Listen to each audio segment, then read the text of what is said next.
So here you are. This isn't a bad setup.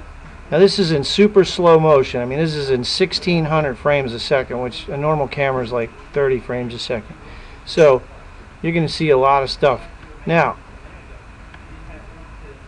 is there anything wrong with your setup? No. I think your ankles, okay, should be lined up with your hips, straight underneath your hips. That's perfect.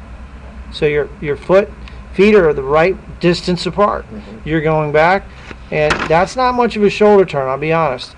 You know, you're not getting much of a coil. Well, you may not be able to do that anymore. You know, you're not, you know, 40 years old anymore. So, you know, but this is very powerful. This is great. You're holding that angle. Now, this is where all your power is. So you stored that angle. But now what's going to happen is, because you're coming in so steep, your hands are so high at impact. Look at the shaft bend forward. And, man, that's power. But look at the bend in the elbows. Now, I see you got a lot of space there. That means your front arm is bent, right? I mean, that's no good. If we look at, you know, some pros, through the magic of software, we can turn them into a lefty. But, you know, look at this impact position. You don't see that bending the front arm. You see how it's against the chest? It's not. Right. You see that? So, yeah, I mean, that's why you top it. I mean, okay, so what does that mean? Well, the distance that your elbows are apart at impact is way different than the distance they're apart at address. Okay, here's your distance here at address, you know, and at impact your arms are coming apart. Well, partly because your arms are swinging in towards your body, your hands are, because you're coming down steep. So we're just going to change your plane. You see that front arm? Yeah. That's the chicken wing. See that elbow bend? You can see in the dude on the right, he's not doing that. I mean, you know, obviously, he's playing golf and PGA Championship. He shouldn't be doing that. Yeah. So, what else can I show you? Oh, I'll show you this. This is good. Pitch shot. So, watch the front arm as he strikes the ball. See that? See how that arm is nice and straight and connected. Right. You know, that's what we want to work on. Now, how can you work on that? Well, just hit some short, you know, very slow drivers, just feeling like you're hitting the driver maybe 50 yards, and you're just working on extension. If you were going to hit a forehand in tennis or in racquetball, your left arm, your trail arm would do this. It would extend. Your front arm would extend. And up like it is. Yeah. That chicken wing. See how the arms just collapse right after the ball's hit, right? Right. I mean, and that's because, again, your hands are working in towards your body. They need to be working out. Just like if you were hitting the left field, you know, your hands are going to work out.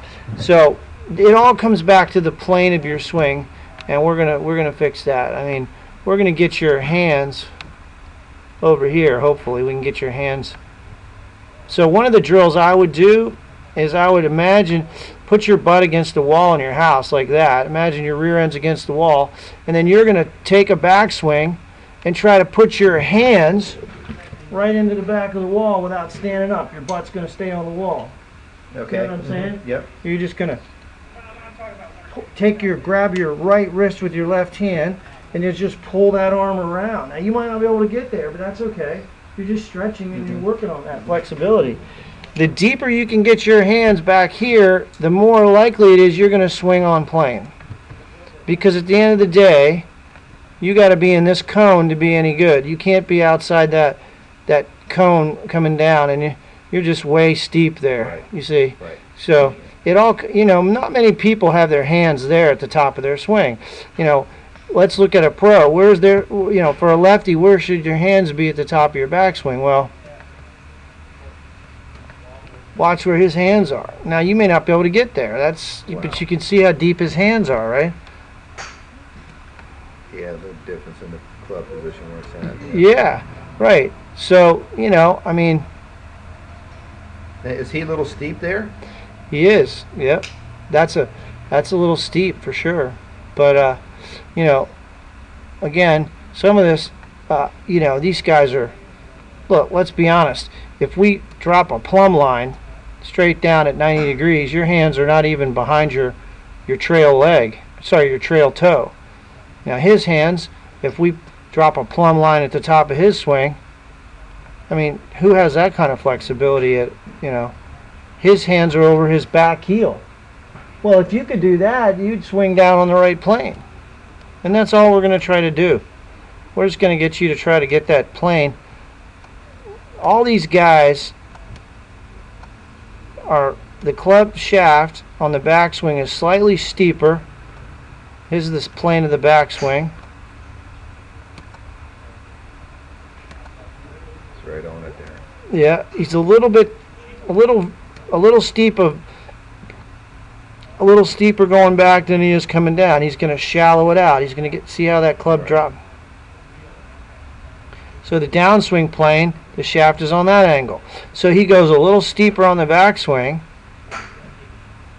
and then he comes down a little shallower. But you can see how his club's traveling right in that cone as compared to what you're doing, right? Right, I'm going way outside. Right. So that's I'm why trying you're to cross it. right, and that's and standing up simultaneously. So you do those two things over there. So that's what we're going to fix.